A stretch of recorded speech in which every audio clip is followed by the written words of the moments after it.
On Christmas Eve, a millionaire dines alone in a large house filled with emptiness. A cleaning woman arrives for work, bringing along her curious young daughter. Fearless, the child breaks the silence and confronts him with questions that luxury cannot answer. The Edward Sterling mansion felt like a gilded mausoleum on Christmas Eve. Endless hallways echoed only with the mechanical hum of the central air and the solitary tick-tock of the Swiss clock on the living room wall. At 45, Edward had built a real estate empire that brought in millions a month, but he had also built walls so high around his heart that not even he could climb them anymore.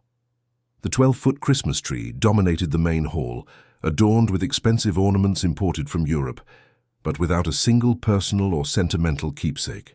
It had been decorated by a specialized company, just as everything in that house was outsourced, so that Edward wouldn't have to get emotionally involved with anything.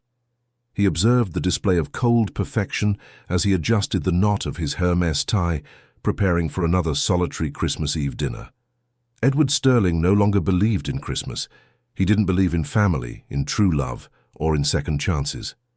5 years ago, his ex-wife Brenda had left, taking not only half of his assets, but more importantly, his ability to trust. She had cheated on him with his best friend and business partner Mark, simultaneously destroying his marriage and their company. Since then, Edward had sworn he would never let anyone get close enough to hurt him again. The dining table seated 12, but it would be occupied only by him.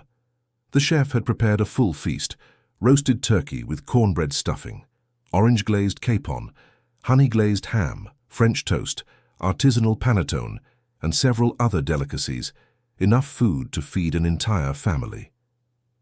Edward knew it was excessive, but he preferred the waste to the embarrassment of publicly admitting his loneliness.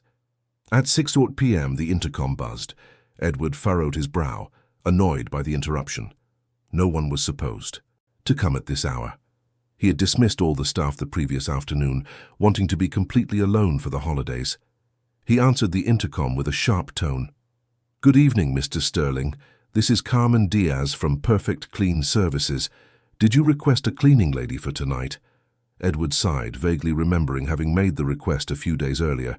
He needed someone to serve dinner, wash the dishes, and tidy up the kitchen afterward. He had completely forgotten about the appointment. "Come in," he said dryly, buzzing the electronic gate open. Minutes later, a woman of about 28 appeared at the main door.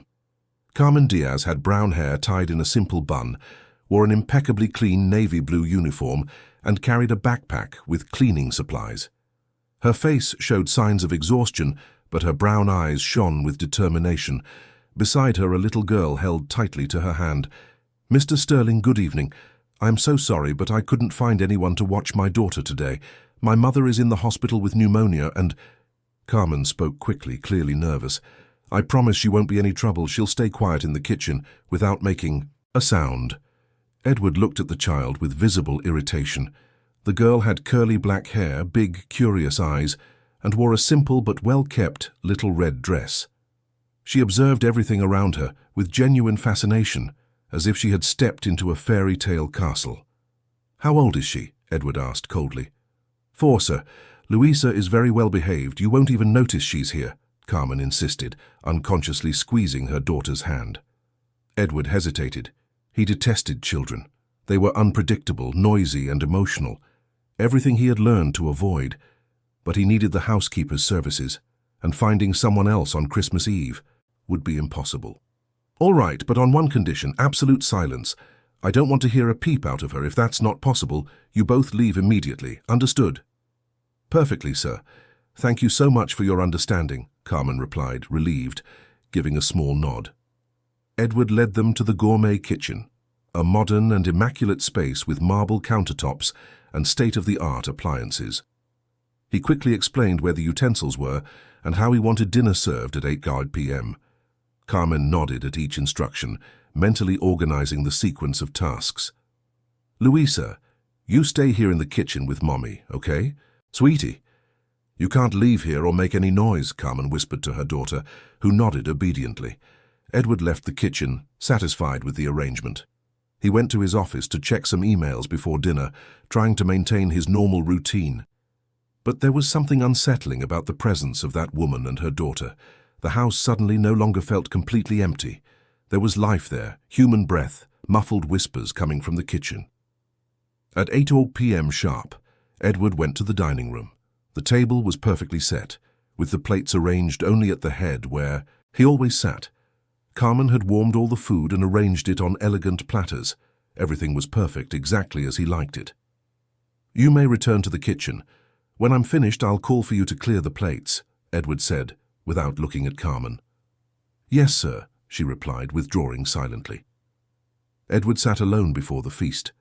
The silence of the house once again weighed on his shoulders like a suffocating blanket. He mechanically served himself from each dish, chewing without tasting, staring blankly at the emptiness of the other 11 chairs. It had been like this every day, for 5 years. Eating alone had become as natural as breathing. But then a whisper reached his ears. It came from the kitchen, the high-pitched voice of the little girl speaking softly to her mother. "Mommy, why is that man eating all alone at such a big table? Doesn't he have a family?" Edward stopped chewing. Those simple words hit him like a punch to the gut. "Shh, Louisa. It's none of our business. Everyone lives their own way," Carmen answered in a low voice. "But it's so sad, Mommy. There's so much beautiful food and he's all alone. At school, my teacher said Christmas is for sharing joy with the people we love." Edward felt something tighten in his chest. The innocence of that observation pierced an armor he had spent years building. For a few seconds, he saw himself through the child's eyes, a lonely man eating at a giant table, surrounded by luxury but devoid of any real joy. The phrase echoed in his mind. "It's so sad." A 4-year-old child had summed up his entire life in a single, devastating observation. Edward dropped his fork, completely losing his appetite. Edward pushed his plate away, unable to continue eating. The child's words echoed in his mind like a disturbing echo that refused to be silenced. For years, no one had dared to comment on his personal life. His employees were trained to maintain a respectful distance. His clients treated him with self-serving reverence, and even the few acquaintances who still frequented his social circle knew that certain topics were off-limits. But a 4-year-old girl had broken through all those barriers with a single innocent sentence. Edward stood up abruptly from the table, the chair scraping against the marble floor. He walked to the window overlooking the illuminated garden, where ornamental fountains spouted water under colored lights. Everything perfect, everything expensive, everything empty. For the first time in years, Edward questioned whether he had built a life or just a museum. From the kitchen, more whispers came. Edward approached the door, trying not to be noticed. "Mummy, my foot hurts." The girl's voice sounded sad. "I know, sweetie. It's because we walked so much today. But we're almost done here," Carmen replied patiently, though her own voice showed exhaustion. "Can I take my shoe off for just a little bit?" "Yes, you can, honey. But stay sitting on the stool, okay?" Edward heard the sound of small shoes being taken off. Without knowing why, he peeked discreetly through the crack in the door. Louisa was sitting on a high kitchen stool, massaging her own feet with her small hands. Her shoes, Edward now realized, were old and clearly too tight. The girl made a face of pain, but she didn't complain. Carmen worked tirelessly, washing dishes and organizing the kitchen with precise, efficient movements. Her hands, Edward noticed, were red and rough. The hands of someone who works hard every day. Every now and then she would look at her daughter with a mixture of love and concern that Edward hadn't seen in a long time. "Mommy, when Grandma gets out of the hospital, is she going to be okay?" Louisa asked, swinging her little legs on the stool. Carmen paused for a moment, her hands submerged in soapy water. "Let's pray so, my love. The doctors are taking good care of her." "But she coughed up blood before she went to the hospital. That's bad, right?" Edward's heart clenched. He saw Carmen discreetly wipe a tear with the back of her wet hand. "Grandma is strong, Louisa, and we'll take care of her when she comes home." "But if she doesn't get better, who will take care of us?" The child's question hung in the air like a sharp blade. Carmen didn't answer immediately, and Edward could see she was struggling to maintain her composure. "Don't think about that now, sweetie. Let's think about happy things. Look at this beautiful kitchen, isn't it? It looks like it's for a princess." Louisa looked around with genuine admiration. "It is really beautiful. It has a refrigerator like in the store, and look at all the shiny pots and pans." Edward watched. The girl contemplated his kitchen with the same awe he felt when closing a big deal. To her, this was pure magic. To him, it was just another room in his empty house. "Mommy, do you think one day we'll have a kitchen like this?" Carmen smiled sadly. "Who knows, right, my love? If Mommy works really hard, I'm going to study a lot. And when I grow up, I'm going to buy a big house for you, with a kitchen like this and your very own room, a really pretty one." Edward felt a lump in his throat. The devotion of that child for her mother was touching and pure, devoid of any interest beyond genuine love. When was the last time someone had cared about his well-being without wanting something in return? Carmen approached her daughter and kissed her forehead. "You are my treasure, Louisa. Mommy already has everything she needs just by having you." "But you work so hard, Mommy. Your feet hurt just as much as mine, don't they?" "A little bit, but it's nothing." At school, Julia said her dad comes home and plays with her every day. "Why can't you play with me?" The innocent question hit Carmen like a stab wound. Edward saw her hands tremble slightly as she dried a plate. "Because Mommy has to work to buy food and pay the rent, honey. But on Sundays, when I don't have a job, we play a lot, don't we?" "That's true. Last Sunday you taught me how to make bread dough. It was so much fun, even if it burned a little." Carmen laughed, a genuine sound of joy that Edward hadn't heard in his own home for a long time. "And this week, if Mommy can get a few extra dollars, we'll go to the park. You can go on the swings." "Really? How much does it cost to go on the swings?" "Nothing, my love. The park is free. We just need money for the bus fare." Edward felt a wave of shame and indignation. He spent more on wine in a single meal than this woman needed to bring joy to her daughter. The disparity was obscene. At that moment, Louisa looked directly at the door where Edward was hiding. Her big eyes widened in surprise, but she didn't scream or hide. Instead, she waved shyly with her little hand. "Hi, mister," she said softly. Carmen turned around quickly, turning pale when she saw Edward there. She immediately began to apologize. "Mr. Sterling, I'm so sorry. I didn't know you were there. Louisa, come here. Leave the gentleman alone." But Edward didn't move. He remained standing, staring at the girl who continued to wave, without fear or malice, only with the natural curiosity of a child. "Why were you hiding behind the door?" Louisa asked directly, without beating around the bush. The question caught Edward off guard. No one ever questioned him so directly and disarmingly. I wasn't hiding," he mumbled, feeling ridiculous for lying to a child. "Yes, you were. Just like when I hide behind the curtain to scare Mommy," Louisa said with a mischievous smile. Despite himself, Edward felt the corners of his mouth curve slightly. The child's brutal honesty was both disconcerting and refreshing.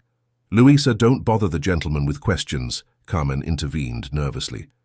"It's all right," Edward said, surprised by his own patience.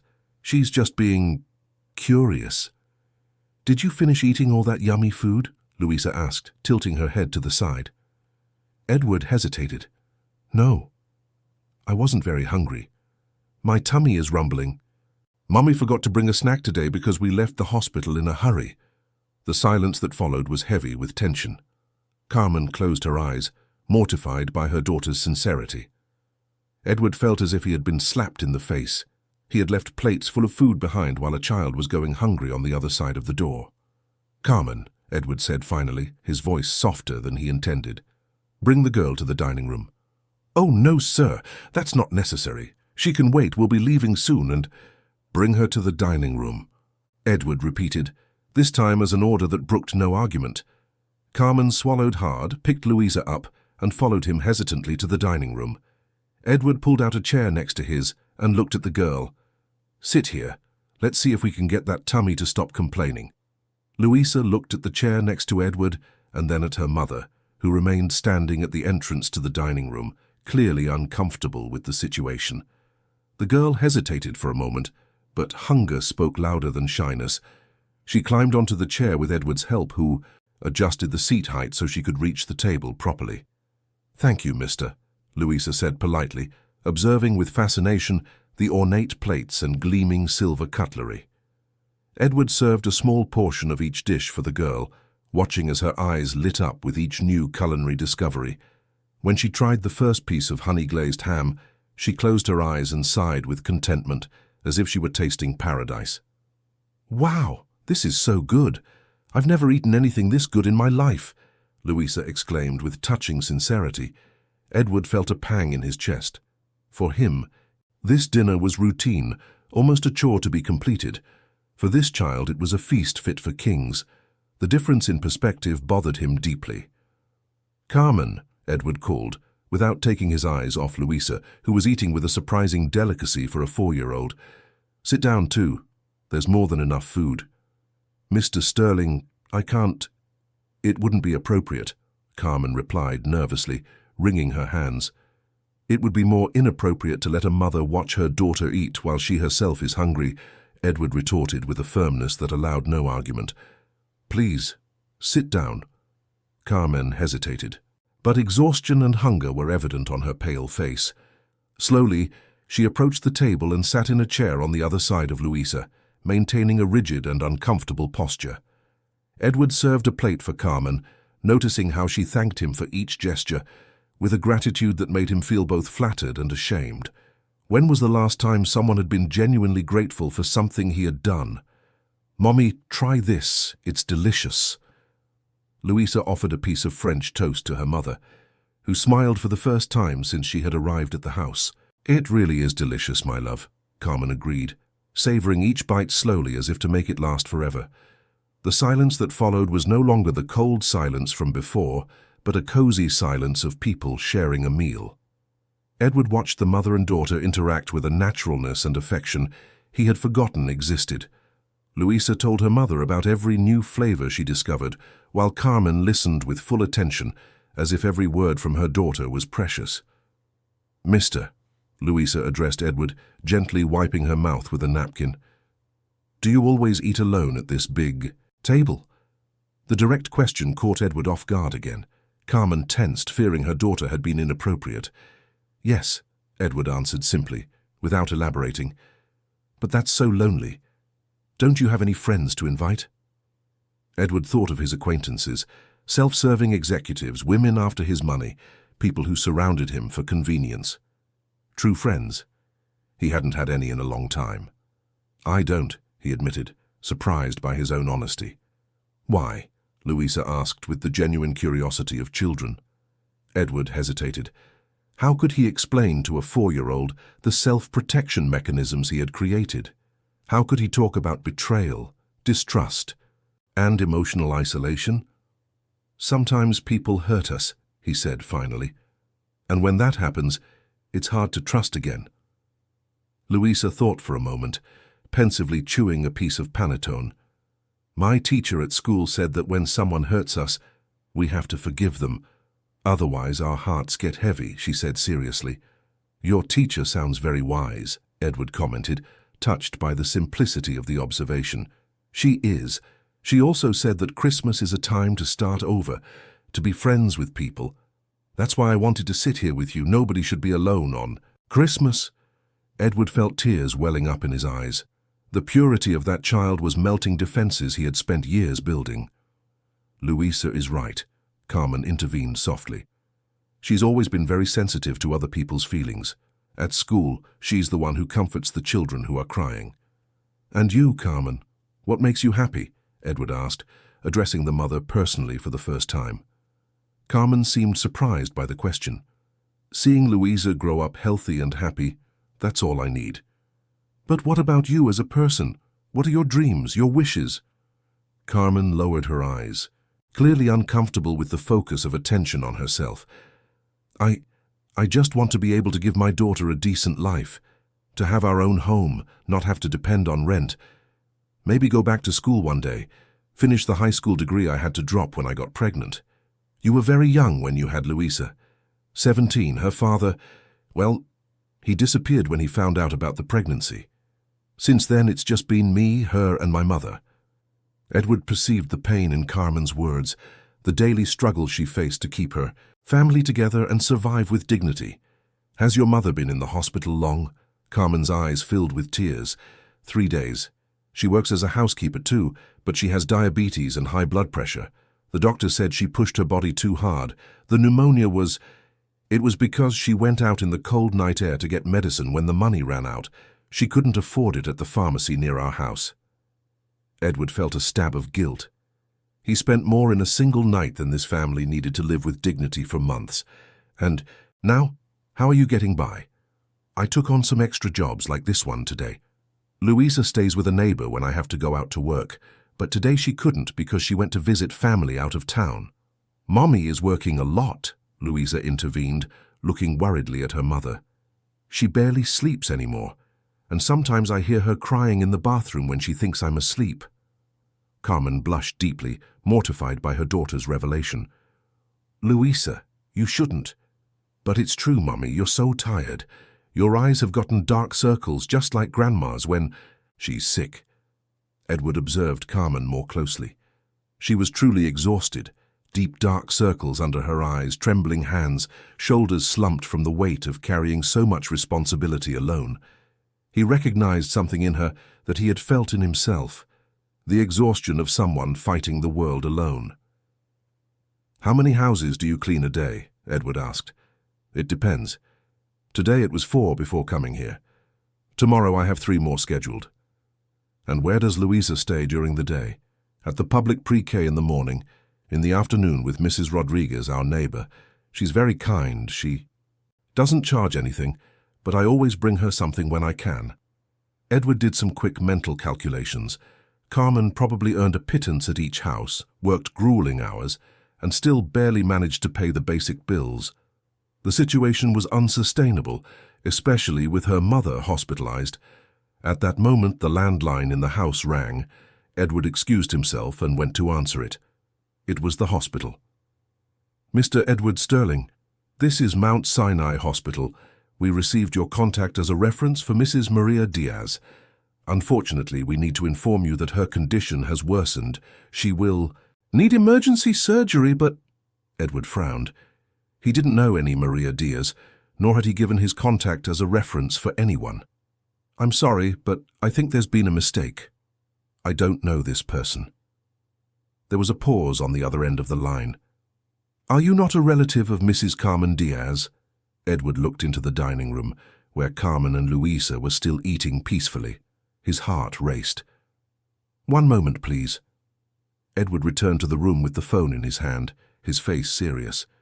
"Carmen, are you the daughter of Maria Diaz?" Carmen's face instantly turned pale. "Yes, why, did something happen?" Edward hesitated, looking at Louisa, who was watching everything with wide eyes. "The hospital is calling. They said your mother's condition has worsened, and..." Carmen stood up abruptly, knocking over her chair.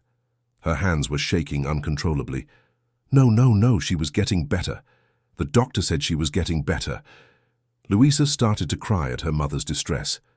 "Mommy, Grandma's going to be okay, right? She promised she would teach me how to make brownies when she got out of the hospital." Edward felt the weight of the situation crash down on his shoulders. Suddenly, these two people were no longer strangers passing through his house. They were living a real and devastating crisis right in front of him. Edward gripped the phone tightly, watching despair spread across Carmen's face. She was in a full-blown panic, her hands trembling and her breathing becoming increasingly ragged. Louisa was crying softly, clinging to her mother's skirt, not fully understanding what was happening but sensing the fear in the air. "Let me have the phone, please," Carmen asked in a choked voice, holding out a trembling hand. Edward handed her the receiver and stood beside her, instinctively offering support. Carmen spoke with the nurse at the hospital, her questions tumbling out. How was her mother? What had happened? Could she come visit immediately? "Yes, I understand." "No, I don't have private health insurance." "What do you mean authorization for surgery? But I don't have that kind of money right now." Edward saw tears stream freely down Carmen's face as she tried to negotiate with the hospital. The brutal reality of the situation became clearer and clearer. Maria Diaz needed an emergency surgery that would cost more than Carmen earned in months of work. "Please, can't you wait until tomorrow? I can get a loan, Please, she's all I have besides my daughter," Carmen pleaded into the phone, her voice breaking completely. Luisa tugged on the hem of her mother's dress. "Mommy, why are you crying? Is Grandma going to be okay?" Carmen bent down and hugged her daughter, trying to control herself, but her whole body was shaking. Edward had never witnessed such pure and devastating despair. It was different from the business crises he faced. This was a matter of life and death, of a family being destroyed by a lack of resources. "Let me talk to them," Edward said softly, reaching for the phone. "No, Mr. Sterling, you don't need to get involved in this. We've already been too much of an inconvenience." Carmen tried to refuse, but her voice was so weak it was barely audible.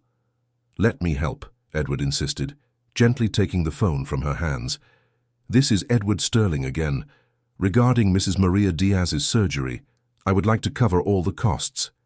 "Yes, I have the financial means to do so. You can proceed with the surgery immediately." "No, I'm not a relative. I'm a friend of the family. My social security number is—" Edward provided his personal information and authorized all necessary procedures, while Carmen watched him in total disbelief. When he hung up the phone, she was in shock, unable to process what had just happened. Why did you do that?" Carmen asked between sobs. "We barely know each other. This must cost a fortune." Edward looked at her and then at Luisa, who was watching everything with wide eyes. He himself didn't know exactly why he had made such an impulsive decision. Maybe it was the memory of his own mother, whom he had lost too young. Maybe it was seeing the genuine love within this family, or maybe it was simply because, for the first time in years, he felt human again. "Because no one should have to choose between saving someone they love and having enough to eat," Edward answered simply. Carmen broke down in sobs, covering her face with her hands. It was a mixture of relief, gratitude, and shame that left her completely vulnerable. Luisa approached Edward and timidly touched his hand. "Thank you for helping my grandma," she said seriously. "Now she can teach me how to make brownies." Edward knelt to be at the girl's level and, without thinking, gently stroked her curly hair. "You're welcome, little one. Your grandma is going to be fine now." "Let's go to the hospital," Carmen said, trying to compose herself and wiping away her tears. "I need to be with her." "Of course, I'll take you," Edward offered naturally. "Mr. Sterling, we've already been enough of an inconvenience. We can take a bus." "With a 4-year-old in the middle of the night during an emergency?" "Absolutely not. Come on, I'll get the car keys." During the drive to the hospital, Edward watched Carmen and Luisa in the rearview mirror.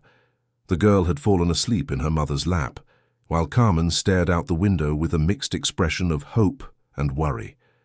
The silence in the car was heavy with tension, but also with a connection that Edward couldn't explain.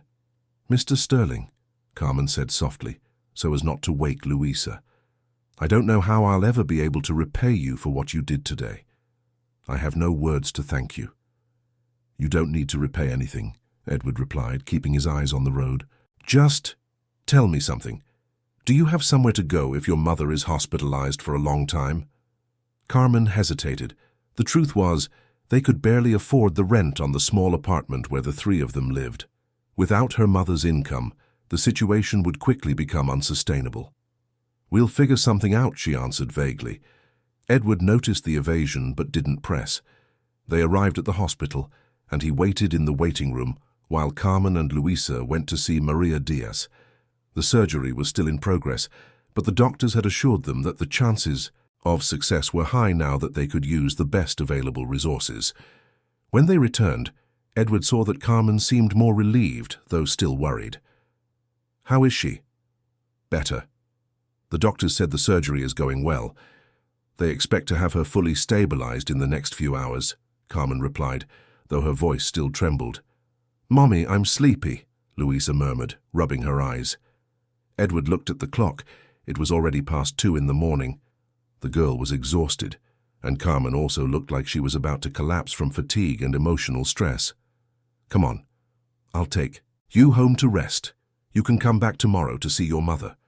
No, I want to stay here. What if she wakes up? What if she needs me? Carmen protested. Carmen, you're exhausted. Luisa needs to sleep in a bed, not a hospital chair. Your mother will understand. Reluctantly, Carmen agreed. On the way back, she gave him the address where they lived, a housing complex in the Bronx, a world away from Edward's mansion. When they arrived, Edward was shocked by the stark difference between their two worlds. The building was plain, with peeling paint and small windows. There was no doorman or security, just a simple iron gate that led to the apartments. Carmen lived on the 3rd floor, in a tiny 2-bedroom apartment she shared with her mother and daughter.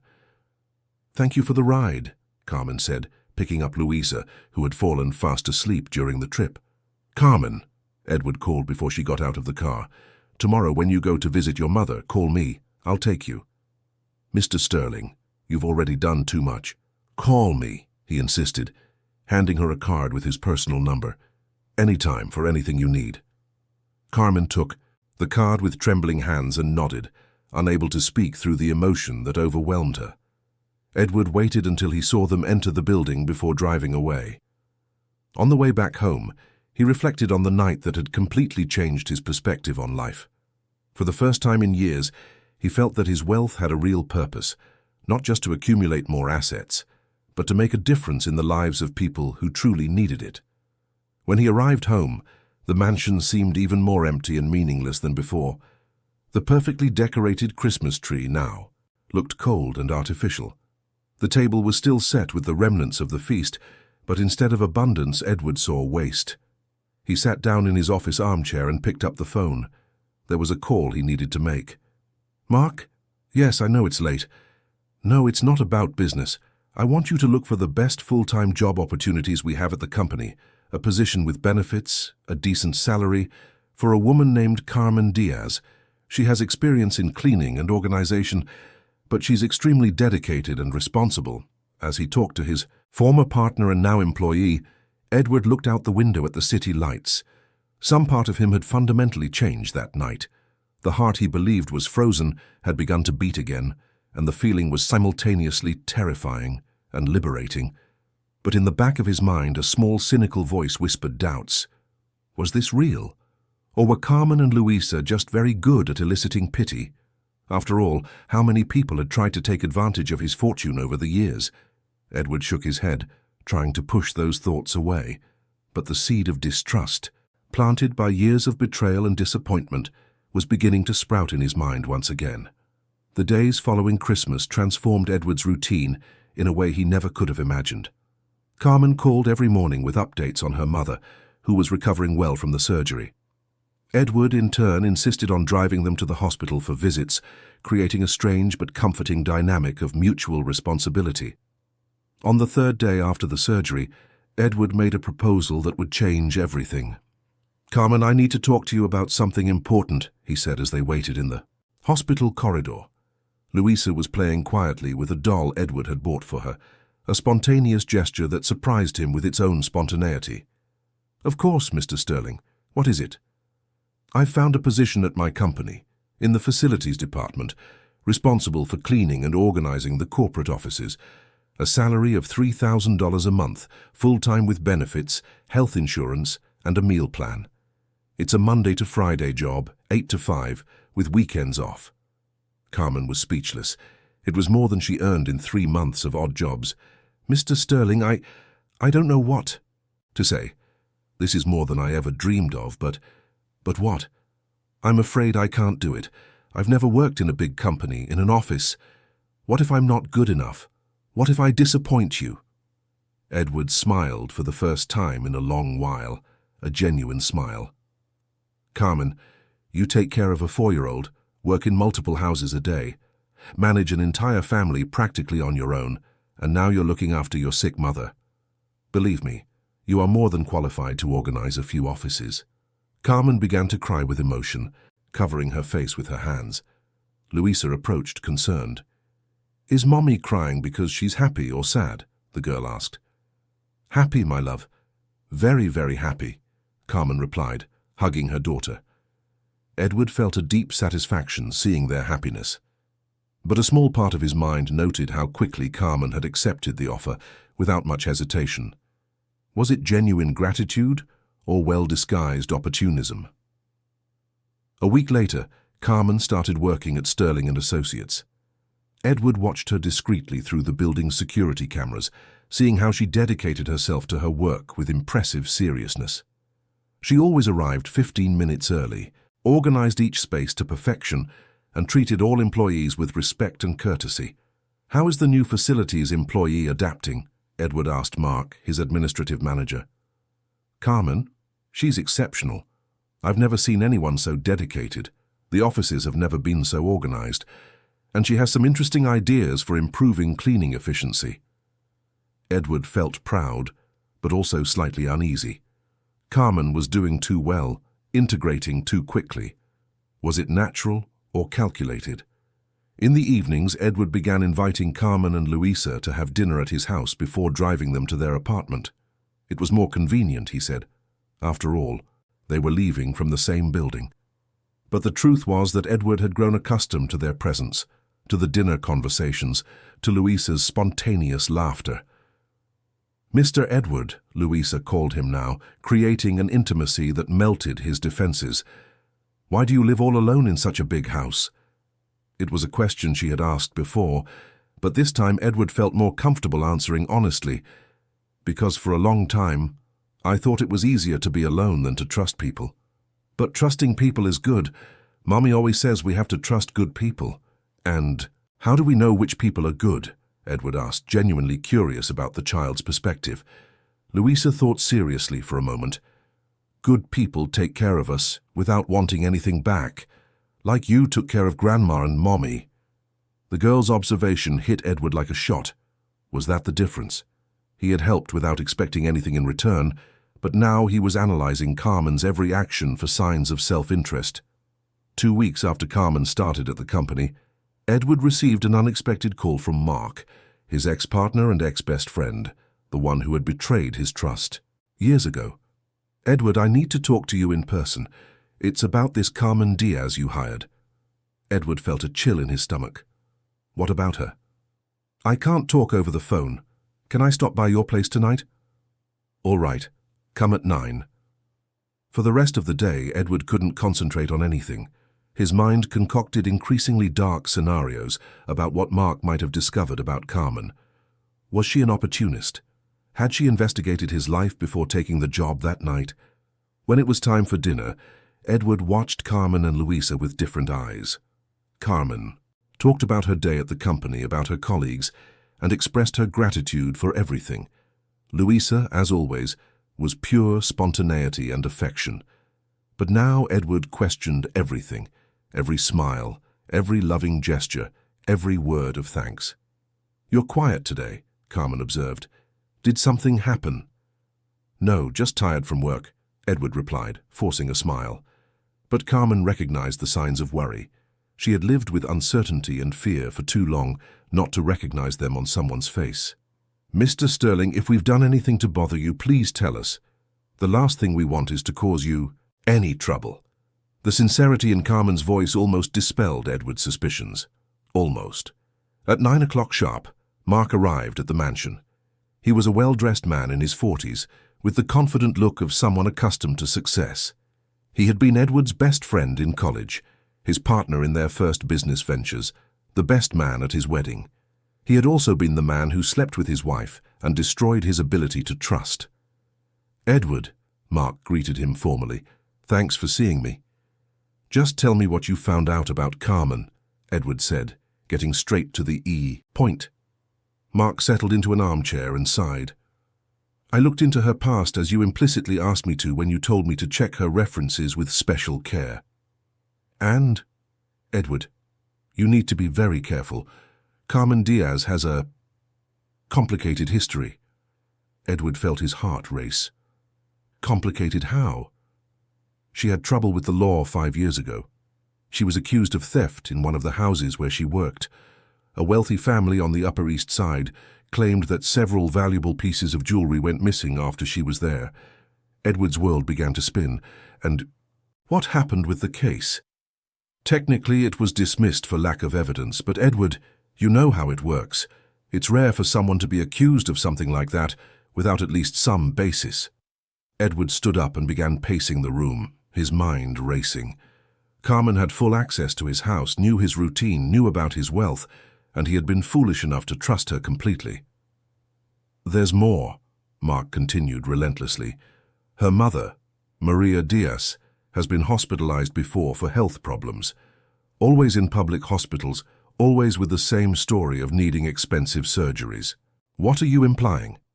That maybe that night wasn't as spontaneous as it seemed. Maybe Carmen researched you, found out you were a wealthy, lonely widower, and then she engineered a way to get close to you." Edward felt nauseous. It was exactly the kind of manipulation he had sworn he would never fall for again. Was the daughter in on it too? "Children can be coached, Edward. You yourself said she seemed to know exactly what to say to get to you."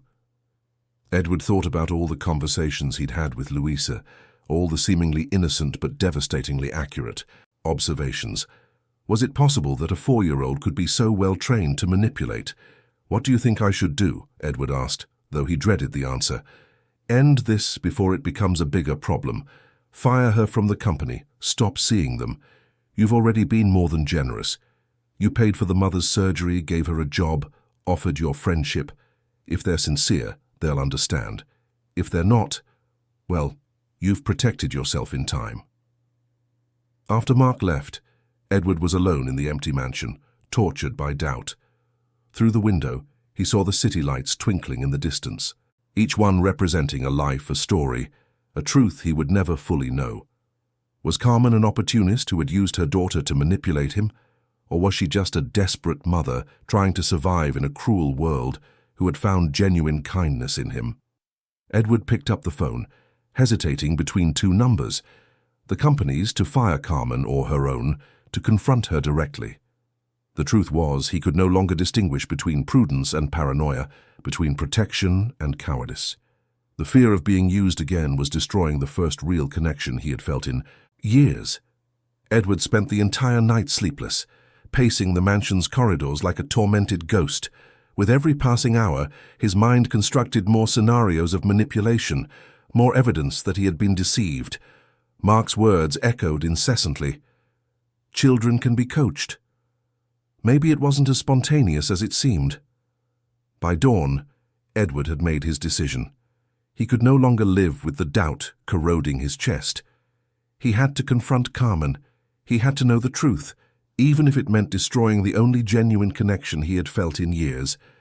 He arrived at the office earlier than usual and asked for Carmen to be sent to his office. While he waited, Edward mentally rehearsed his words, trying to find a way to broach the subject without sounding completely cruel. But how do you ask someone if an entire relationship was an elaborate sham? Carmen knocked on the door at 8:15 a.m., punctual as always. She entered the room with a shy smile, carrying a small container. "Good morning, Mr. Sterling. I brought you some treats I made last night. Shortbread cookies, just like my mother used to make when I was little." The simple, kind gesture made Edward feel even worse. If Carmen was lying, she was an exceptional actress. If she was telling the truth, he was about to destroy something precious because of his own paranoia. "Carmen, sit down. I need to talk to you about something serious." The smile vanished from her face immediately. Carmen sat on the edge of her chair, her hands nervously clutching her purse. "Did I do something wrong at work? I can do better, It's not about work, it's about you, about your past." Carmen turned pale instantly. Edward saw fear spread across her eyes like an ink stain in water. "My past?" Edward took a deep breath. "Carmen, have you ever been accused of theft?" The silence that followed was devastating. Carmen remained completely still for several seconds, as if the words had physically paralyzed her. When she finally spoke, her voice was an almost inaudible whisper. Who told you that? Does it matter? Is it true or not?" Carmen closed her eyes, and Edward saw tears begin to stream down her face. When she opened them again, there was a deep old pain reflected in them. "It's true that I was accused, but it's not. True that I stole. Tell me what happened." Carmen wiped her tears with the back of her hand, trying to compose herself. 5 years ago, I worked at the Adler family's house on the Upper East Side. It was a steady job 3 times a week. They had a daughter Louisa's age at the time, and she would always play with me while I cleaned the house.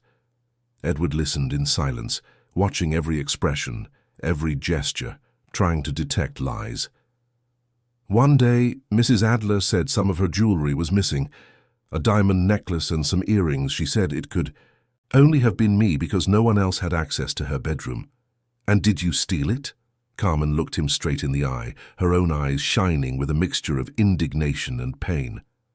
"Never in my life have I taken something that wasn't mine, Mr. Sterling. Never. No matter how bad our financial situation was, I would never do that." "Then what happened to the jewelry?" "We found out 2 weeks later. Their daughter, Marina, had taken the jewelry to play princess and hidden it under the bed in her dollhouse. When they found it, Mrs. Adler didn't even apologize to me. She just said it had been a misunderstanding." Edward felt a tightness in his chest. "And the charges?" "They never formally withdrew them. They said they would let it die in the system. That's why it shows up as dismissed for lack of evidence, not that I was exonerated." Carmen stood up from her chair abruptly, pacing to the window with nervous steps. "You know what was the worst part? It wasn't even being falsely accused. It was discovering that people I considered almost family, who watched my daughter grow up, who knew my character, could think I was capable of stealing." Edward watched Carmen vent and felt his conviction about the manipulation begin to waver. The pain in her voice seemed too genuine to be an act. "Carmen, did you know who I was that Christmas Eve? Had you researched me beforehand?" Carmen turned to him with an expression of complete disbelief. "Researched you?" "Mr. Sterling, I barely have time to look up grocery store sales, let alone research clients' lives. That night, I only knew your name because it was on the service list from the agency. And your daughter? Did you teach her to say specific things to get to me?" The question made Carmen recoil as if she had been slapped. You think I coached my 4-year-old daughter to manipulate someone? What kind of mother do you think I am?" Edward saw the offense and hurt in Carmen's eyes and felt like a monster. But Mark's words still echoed in his mind, feeding his doubts. "I don't know what kind of mother you are, Carmen.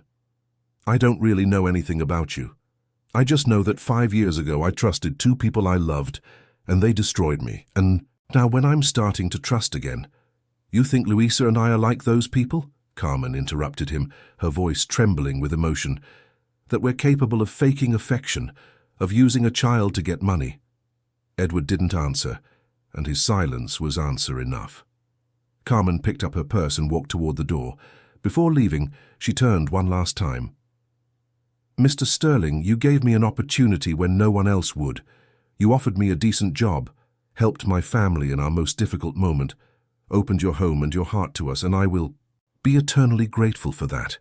She paused, wiping away more tears. "But if you believe that my daughter and I are capable of faking affection, of using your kindness against you, then maybe it's best we don't see each other anymore." "Carmen, wait. No, Mr. Sterling. I can't work in a place where my boss thinks I'm a thief. I can't take my daughter to have dinner at the home of someone who suspects she's been trained to lie." Carmen opened the door, but turned one last time. "The difference between me and the people who hurt you is that they had a lot to gain by betraying your trust. I only had something to lose." She left, closing the door softly, leaving Edward alone with the weight of his own doubts and paranoia. Edward remained motionless for several minutes, processing the conversation. The genuine pain in Carmen's eyes, the indignation in her voice, the way she defended herself without trying to grovel or beg. Everything seemed to indicate he had made a terrible mistake. But what if it was all part of an even more elaborate act? An hour later, Edward received an envelope delivered by an employee. Inside was Carmen's resignation letter, handwritten in careful script. "Mr. Sterling, I am requesting my immediate termination from the company. I know you acted out of legitimate concern, and I hold no resentment. Thank you for everything you did for my family. May God bless you. Carmen Diaz." Tucked in with the letter was a small photo, Louisa smiling in the park, holding a red balloon. On the back, written in the clumsy letters of a 4-year-old, was scrawled, For Mr. Edward, who taught me there are good people in the world. Thank you for taking care of my grandma, Louisa. Edward sat down heavily in his chair, staring at the photo of the girl who had melted his defenses with her genuine innocence. Had he just destroyed the only family that had ever truly cared about him? Across town, Carmen arrived home carrying a box with her belongings from the office. Louisa was waiting for her at the door, excited to tell her about her day at school. "Mommy, are we having dinner at Mr. Edward's house tonight? I want to show him the picture I drew of him," Louisa asked cheerfully. Carmen knelt to her daughter's level, trying to find the words to explain that they might never see Edward again, that the man who had become so important to them now saw them as threats.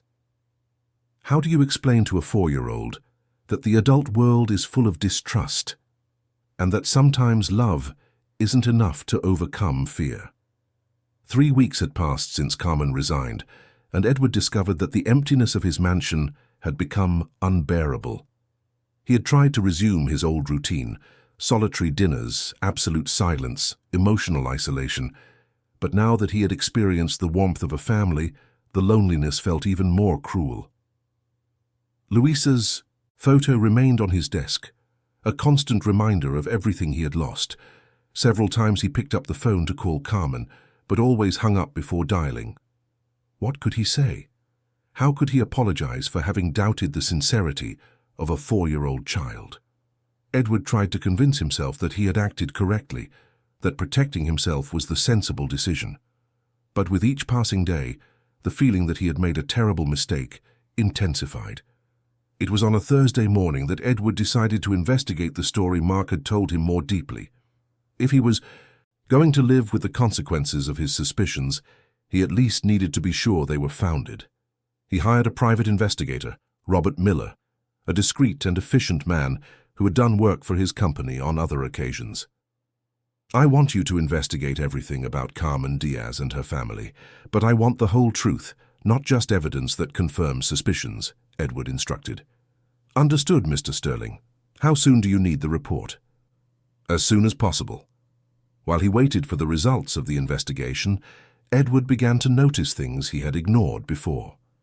Mark had been very insistent that he distrust Carmen.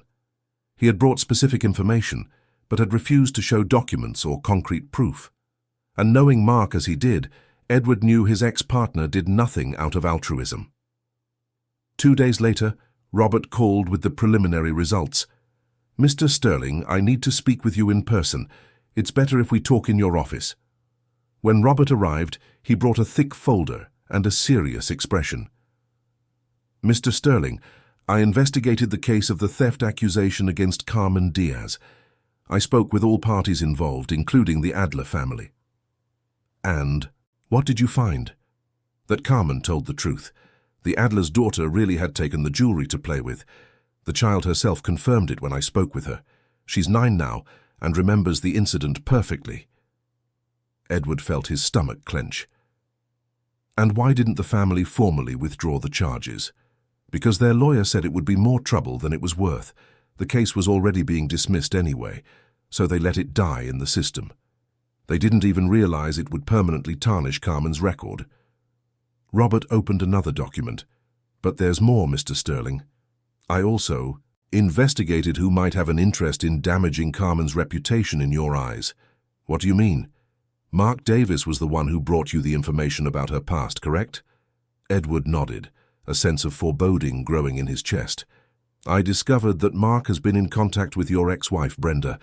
They've been seen together several times in recent months at restaurants and hotels." Edward's world began to spin. "Are you saying that Mark and Brenda are still together, and apparently they found out you were getting close to someone? Mark was instructed to destroy any relationship. That might threaten their plans." "What plans?" Robert hesitated before continuing. "Mr. Sterling, your ex-wife is suing you again. She's claiming you hid assets during the divorce and wants a revision of the settlement. But if you were in a serious relationship with someone, it could complicate her claims." Edward felt physically ill. "So everything Mark told me about Carmen were lies or half-truths twisted to sound suspicious. Carmen Diaz is exactly who she appears to be, a hard-working, honest, single mother struggling to support her family with dignity. Edward buried his face in his hands. He had destroyed the only true thing he had found in years because of elaborate lies from people who had already betrayed him before. "There's one more thing, Mr. Sterling," Robert continued carefully. "I also looked into the Diaz family's current situation." "What about it?" "Carmen lost the apartment where she lived with her mother and daughter. Without the salary from your company, she couldn't make rent. They're living in a boarding house in the East Bronx, a place that's, well, precarious." Edward shot up from his chair. "And her mother? How is her recovery?" "Maria Diaz was discharged from the hospital, but she still needs constant medical follow-up. Expensive medications, physical therapy. Carmen is working as a housekeeper again, but she's earning very little." "And Louisa?" Robert consulted his notes. "The girl had to change schools because her old one was too far from their new place. Carmen told a neighbor that her daughter asks about Mr. Edward every day, wanting to know when they'll visit him again." Edward felt as if he'd been punched in the gut. Louisa was suffering because of his baseless suspicions. An innocent child was paying the price for his paranoia and cowardice. "Robert, I need you to find the exact address where they're living." "I have it right here, Mr. Sterling." That night, Edward drove to the East Bronx, to a neighborhood he had never visited before. The streets were narrow, poorly lit, with simple houses packed tightly together. The boarding house where Carmen and her family were staying was a 3-story building with peeling paint and small barred windows. Edward parked the car and watched the building, trying to gather the courage to go up. What would he say? How could he ask for forgiveness for having doubted, for having believed lies, for having chosen fear over love?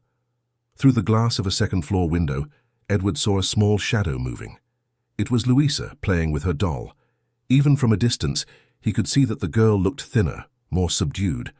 The joyful sparkle she always had in her eyes when they were together was gone. Edward got out of the car and walked to the building's entrance. He climbed the creaking stairs to the second floor and stopped in front of apartment 2B.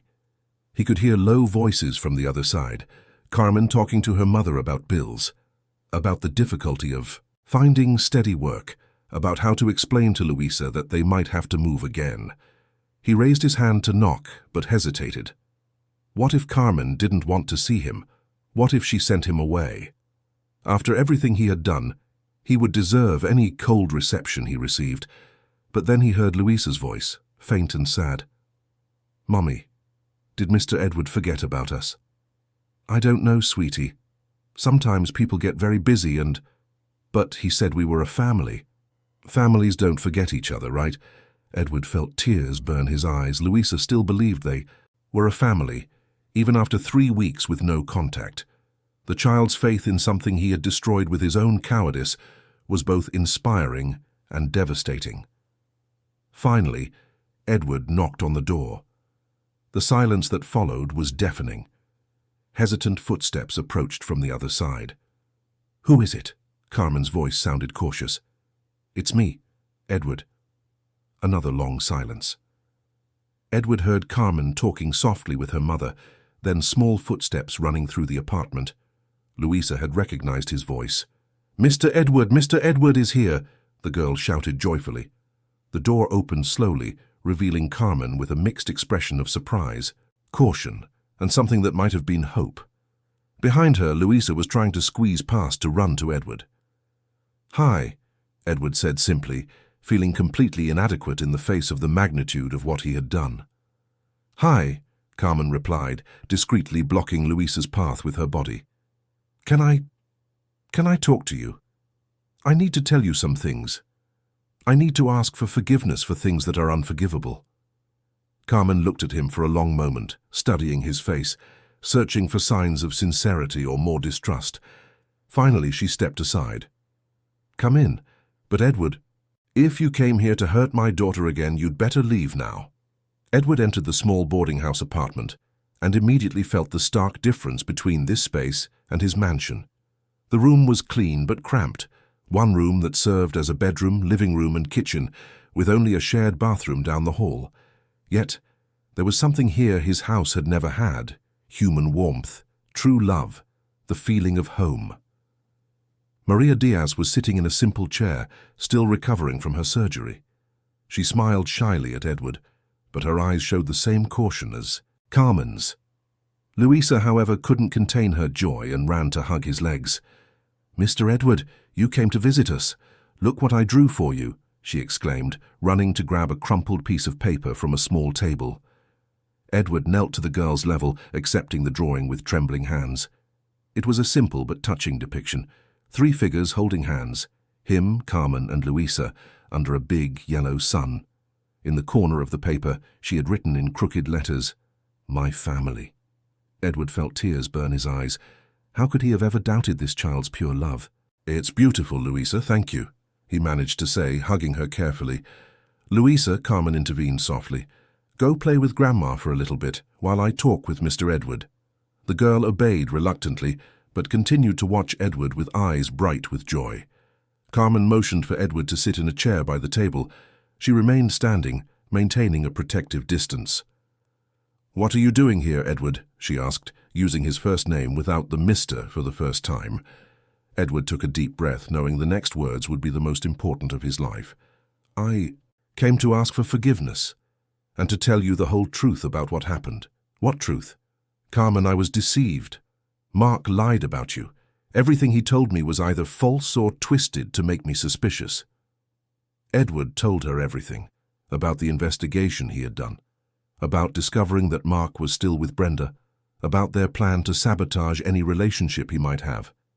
They knew that if I got close to someone, it could complicate Brenda's plans to sue me again for assets she claims I hid in the divorce.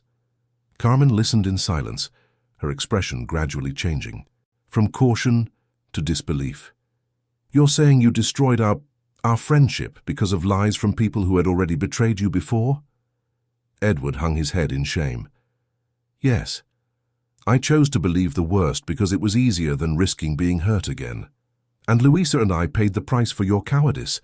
The word hit Edward like a shot, but he knew he deserved it. "Carmen, I know I don't deserve forgiveness. I know I hurt you and Luisa in an unforgivable way, but I need you to know that I regret every second I doubted you." Carmen finally sat down, as if her legs could no longer support her. "Do you know what the worst part was? It wasn't that you doubted me. It was that you doubted Luisa. She loved you genuinely, with the pure heart of a child, and you thought she was lying, that I had coached her to manipulate you." Edward saw tears stream down Carmen's face and felt like the most despicable man in the world. "I know, and there's no excuse for it. But Carmen, please, let me make up for the harm I've caused." "How? How do you up for breaking a 4-year-old's heart?" Edward took an envelope from his inner jacket pocket. "First with this." Carmen opened the envelope and found the keys to a 3-bedroom apartment in a middle-class residential complex. "It's in all 3 of your names. Maria, you, Luisa. You will never have to worry about rent or eviction again." Carmen stared at the keys in disbelief. "Edward, I can't accept this. Not after what—" "It's not charity, Carmen. It's reparation. It's the least I can do after causing so much suffering." "And what do you want in return?"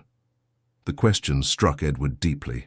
Even after everything, Carmen still thought in terms of transactions, of self-interest. "Nothing, absolutely nothing. If you never want to see me again, I understand and I'll accept it. But I can't live knowing you're struggling because of me." Edward took more documents from his pocket.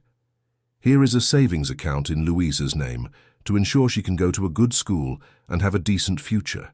And here," he handed her another paper, "is a work contract from my company if you want to come back. But this time with better benefits and the guarantee that your character will never be questioned again." Carmen looked at the documents, unable to fully process what she was seeing. "This is too much, Edward. Why?"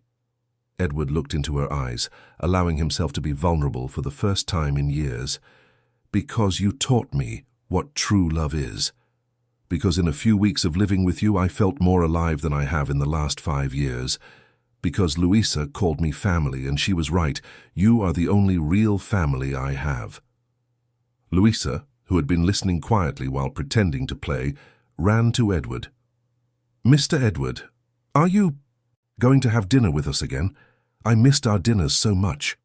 Edward looked at the girl, then at Carmen, waiting for an answer that could either rebuild or definitively shatter his hopes. Carmen knelt beside her daughter, holding her small hands. "Louisa, Mr. Edward hurt us very much. He thought Mommy was a bad person. But he came to say he's sorry, right, Mommy? At school, the teacher said that when we hurt someone by accident and we say we're really sorry, we have to forgive them." Edward knelt too, bringing himself to their level. "Louisa, I did. Something very wrong. I doubted your love and your mother's love, and that was wrong. But are you really sorry?" "Very sorry. It's the thing I regret most in my life." Louisa looked at him seriously, with the unconscious wisdom of children. "Then I forgive you. But you can't doubt that we like you anymore, okay?" Edward hugged the girl, feeling tears stream freely down his face. "I promise, little one. I will never doubt our love again." Carmen watched the scene, torn between the desire to protect her daughter and the recognition that Edward seemed genuinely transformed. "Carmen," Edward said, still hugging Louisa, "I understand if you can't forgive me. I understand if you don't want to give me a second chance. But please, don't deprive Louisa of a better future because of my mistakes." Carmen was silent for a long moment, processing everything. Finally, she sighed deeply. "Edward, trusting again is going to be hard. You hurt me deeply when you questioned my character and doubted my daughter's innocence. I know. But," she paused, "I also know that hurt people sometimes hurt other people without meaning to, and I can see that you are genuinely sorry." Edward looked at her with restrained hope. "What does that mean?" "It means I'm willing to try again. Slowly, carefully, but try." Maria Diaz, who had watched everything in silence, spoke for the first time. "My dear Edward," she used a term of endearment that made his heart leap. "Real families fight, they hurt each other, but in the end they forgive and become stronger. Is that what you want? To be part of this family?" Edward looked around the small apartment, at the three women who had completely transformed his life. For years he had been surrounded by luxury, but empty of love. Now, in a simple, cramped room, he felt richer than he had ever been. "It's all I want," he answered with sincerity. Louisa clapped her hands with joy. "Then now we're a real family, just like in my drawing." 6 months later, Edward walked through the halls of his house, which now truly felt like a home. Sounds of laughter came from the kitchen, where Carmen was preparing dinner while Louisa helped by making more of a mess than anything else. Maria Diaz was in the living room watching her soap opera and commenting loudly on the characters. The mansion had been adapted to welcome its new family. The cold, formal hall was transformed into a cozy living room. The office gained a small desk where Louisa did her homework, and the Christmas tree, now decorated with Louisa's drawings and family photos, was adorned not just with expensive ornaments but with real memories. Edward had learned that loving meant trusting, even when it was scary. It meant accepting that good people exist and that not everyone has ulterior motives. It meant being vulnerable again, knowing that true love was worth any risk. That night, as he was putting Louisa to bed, she called him Daddy, Edward, for the first time. And Edward knew he had finally found his place in the world, not as a lonely millionaire, but as part of a family that loved him not for what he had, but for who he had become, a man capable of loving and trusting again. The housekeeper's daughter had truly taught the millionaire what was most important in life, that true wealth is not measured in money, but in the quality of the bonds we create with the people we choose for our family.